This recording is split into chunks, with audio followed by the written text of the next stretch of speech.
In this video, I'm going to be showing you how to make this butter-based vanilla cake.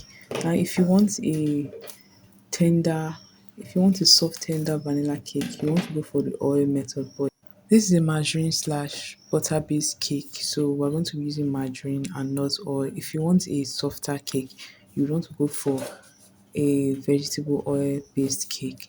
Now the first thing I did was to prep the baking pan.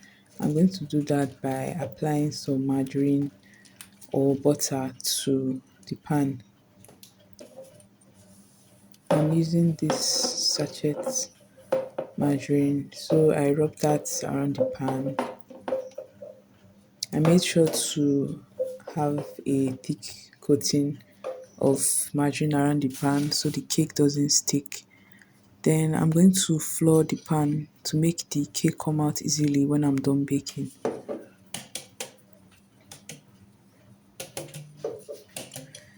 Then I distributed the flour all over the pan properly. Then I dusted the rest off. And this is what the pan looks like prepped. So I set that aside and I transferred some margarine into my mixing bowl. That's 250 gram of margarine. Then I added a cup of sugar. Now, if you're making this for yourself, you can reduce or increase the sugar, but that amount of sugar is pretty decent. So I used a wooden spoon to stir. If you have a hand mixer or a stand mixer, you can use that to mix this. You can use that to whip the butter and sugar. So I used my hand and the wooden spatula to stir properly. I made sure to stir until the margarine has this pale look. Next thing I did was to measure flour. I'm going to measure in 2 cups of flour, 2.5 cups of flour. Originally, the measurements for flour for this recipe is just 2 cups, but I was making this cake for myself and I wanted a more dense pound cake, and I added 2 tablespoons of corn flour to give it to improve the texture because I'm making a hard cake and I don't want it to be unpleasant. So I added half a tablespoon of baking powder and I stir. It's important to sift your baking ingredients because you could have lumps or particles in the flour. Next thing I did was to crack and whisk my eggs. I cracked 3 eggs into a bowl and whisked that.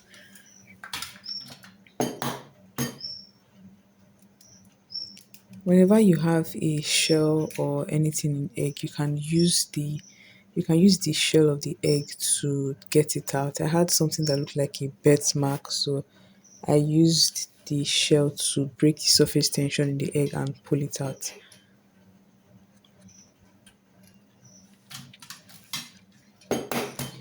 Then I whisked that up. You just need to whisk it up. No need to make it. You just need to simply whisk it up. Then I stirred the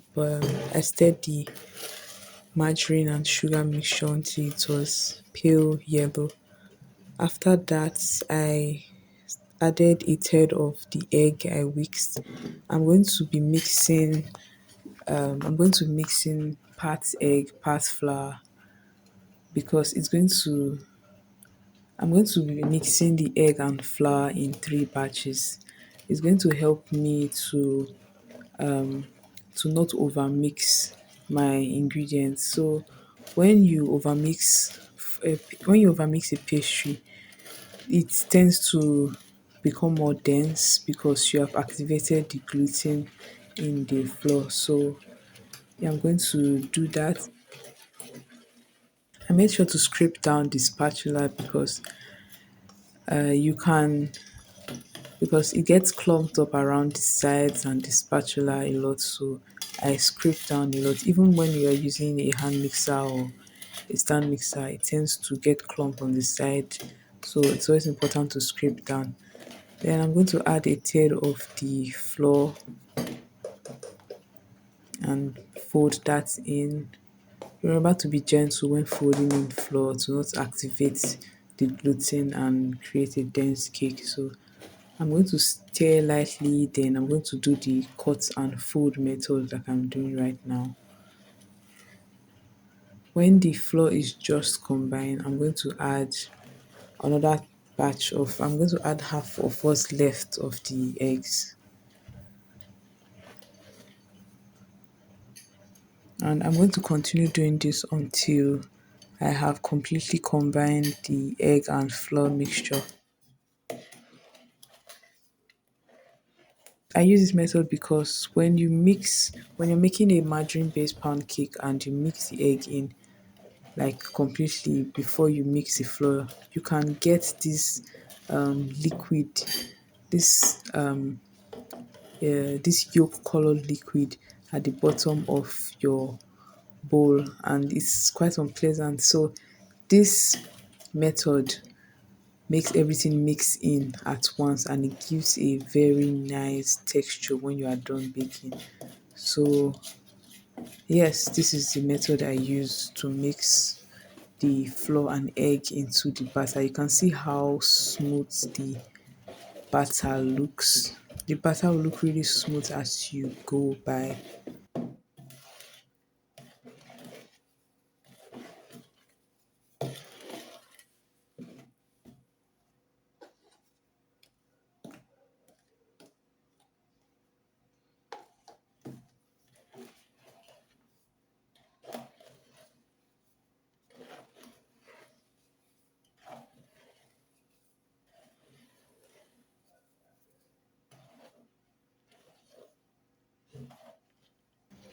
So I'm just going to fold, cut and fold, mix until just combine.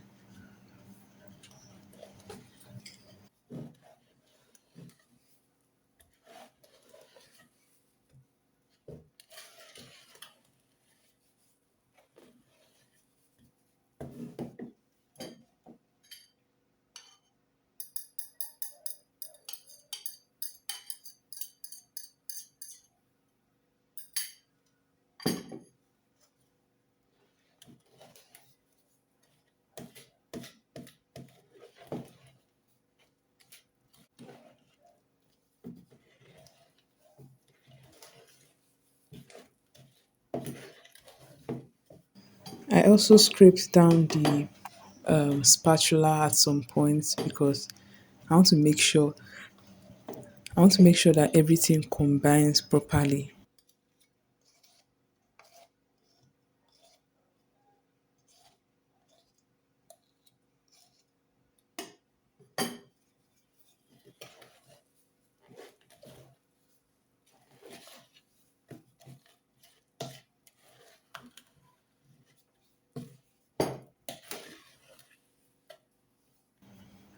You can see how smooth that batter looks.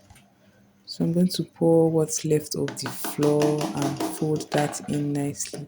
And this is the last batch of flour, so I'm going to be careful not to over mix. I'm cutting and folding in the mixture until it's just combined.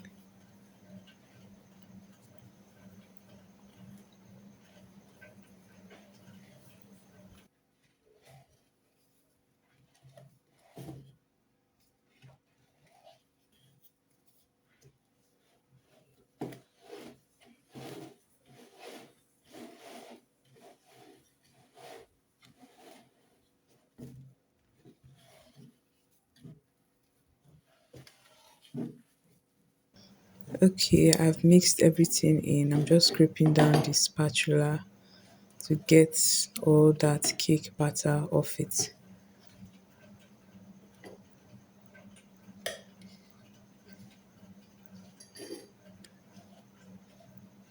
Now you can see the cake batter is a bit thick because I added an extra half cup of flour. If you use the 2 cup, if you use 2 cups of flour instead of two and a half, you are going to get a lighter batter.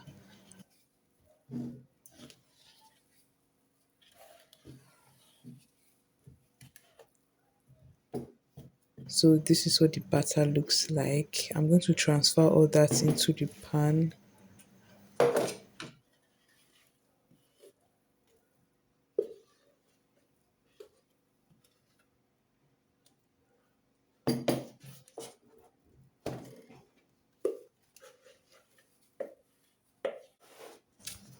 I'm going to smoothen it out. I'm going to smoothen the surface to get a cleaner look when it's baked, and I'm going to slam it to get rid of any air pockets that might have been created when I was transferring the batter into the pan. So I baked the cake for over an hour. I don't like to take note of time when I'm baking. I just take it out of the oven when it looks done, when it has passed whatever um, test I used to know if it's ready. So I took out the cake when the top was firm. To know if your cake is ready, when you press on the top, it's not soft. It's usually firm. So this is what the cake looks like. And I wrapped it in some clingy film for it to cool. When you are baking a cake, whatever cake you are baking, it's always advisable to wrap the cake up in some sort of plastic. I use clingy film, and it helps the cake retain moisture as it cools. So I wrapped it up and allowed it to cool before I sliced it and kept it in the fridge. I like keeping my cake in the fridge because I don't know, there's just something about cold cake. So yes, we've come to the end of this video. Thank you very much for watching, and see you in the next video.